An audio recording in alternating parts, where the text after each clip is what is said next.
Le Maroc est l'un des principaux producteurs et exportateurs de hashish dans le monde, dont l'activité se concentre à Ktiama, commune rurale de la région du Rif, au nord du royaume. On surnomme ce village la Mecque du hashish, avec l'une des variétés de cannabis les plus célèbres à travers le monde et une composition des plus pures qui découle de savoir-faire ancestraux. Le tourisme du cannabis attire chaque année dans le royaume des milliers de visiteurs. Au Maroc, la culture, la vente ou la consommation de cannabis est illégale. Dans le Rif, et notamment à Ktiama, les autorités ferment les yeux, et ce, pour plusieurs raisons.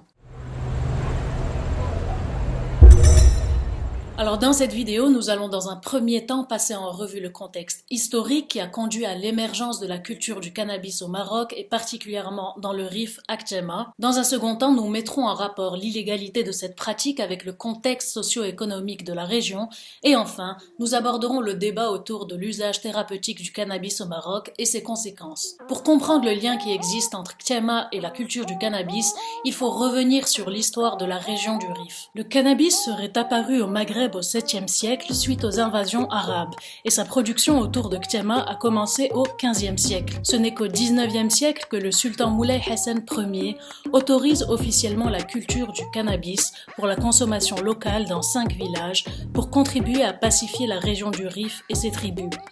Lorsque le protectorat espagnol sera instauré en 1912, il autorisera également la culture du cannabis à quelques tribus, toujours en vue d'apaiser les tensions avec les Rifins. En 1923, lorsque le chef de la résistance rifaine, Abdelkrim el-Khattabi, parviendra à instaurer la République du Rif, il réussira à interdire la culture et la consommation du cannabis dans la région. En 1926, lorsque l'Espagne reprendra le contrôle de la région du Rif, elle tolérera encore une fois la culture du cannabis, notamment autour de Ktiama.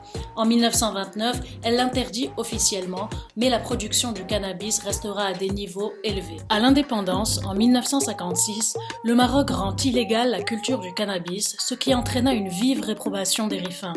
Le roi Mohammed V se résignera alors à tolérer la culture du cannabis dans les 5 douars historiques des tribus de Ktiama, des Beni Sedet et des Beni Khaled, les plus grosses productrices de cannabis. Malgré les mesures entreprises sous les règnes de Hassan II et de Mohammed VI pour mettre fin à ce commerce illégal, la production marocaine de hashish dans le Rif continue car dans cette région pauvre où les perspectives d'emploi sont rares, une région isolée au relief montagneux et au climat aride, le cannabis est l'une des seules ressources qui permet de pallier à toutes ces contraintes. Cette économie souterraine ferait vivre entre 90 000 et 140 000 personnes. Il est à noter que le développement de la culture du cannabis s'est fait progressivement au Maroc. Jusqu'aux années 80, les superficies cultivées en cannabis étaient peu étendues et plusieurs causes ont joué dans le développement de l'industrie du hashish marocain. Il y a eu la crise économique prolongée du Rif, l'insuffisance de modernisation de l'agriculture et l'augmentation de la demande internationale, notamment européenne, qui s'est déclarée au cours des années 60 et surtout 70. Cette demande a impacté tant le développement de la capacité de production que le mode de production et les produits eux-mêmes. Il faut savoir qu'avant les années 60, ce n'était pas du hashish qui était cultivé à Ktiama, mais du kif, une variété marocaine traditionnelle de cannabis parfaitement adaptée au stress hydrique de la région du Rif. La culture du kif, une mixture composée de 2/3 d'herbes de cannabis et d'1/3 de tabac noir, se faisait sur de petites parcelles de terre et était destinée à l'autoconsommation ou au marché national. Le kif fait partie du patrimoine local de Ktiama.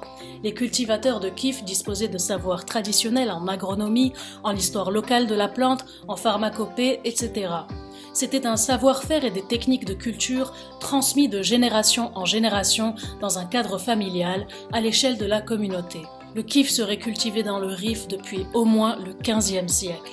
Dès 1960, le Maroc et Ktiama est devenu l'une des destinations les plus prisées des hippies, essentiellement américains et européens. Ces acteurs ont transmis leur savoir dans la culture du cannabis qu'ils auraient acquis lors de leurs précédents voyages au Liban ou encore en Afghanistan, autres principaux producteurs de hashish dans le monde.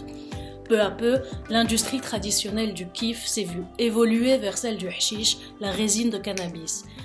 C'est donc avec l'augmentation de la demande européenne que Ktiama est devenu un centre de production de hashish, et ce, à grande échelle.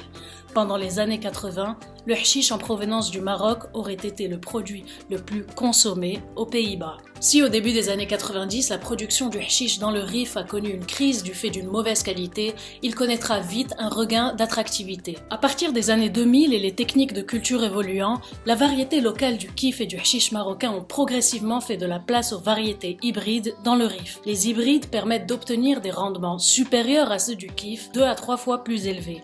Mais contrairement au kif, elles nécessitent beaucoup d'eau et d'engrais qui, en épuisant et polluant le sol rifin, peut aboutir à une crise écologique. Actuellement encore, l'économie du cannabis dans le Rif reste incontournable du fait de sa situation de sous-développement. Les importants projets de développement et de réconciliation nationale engagés dans le Rif par le roi Mohammed VI, couplés à des mesures d'éradication qui ont fortement réduit les superficies de culture, ne suffisent pas encore à pallier à cet héritage complexe et ancestral que représente la culture du cannabis dans le Rif. Récemment, le Conseil de gouvernement marocain a adopté un projet de loi sur l'usage thérapeutique et industriel du cannabis.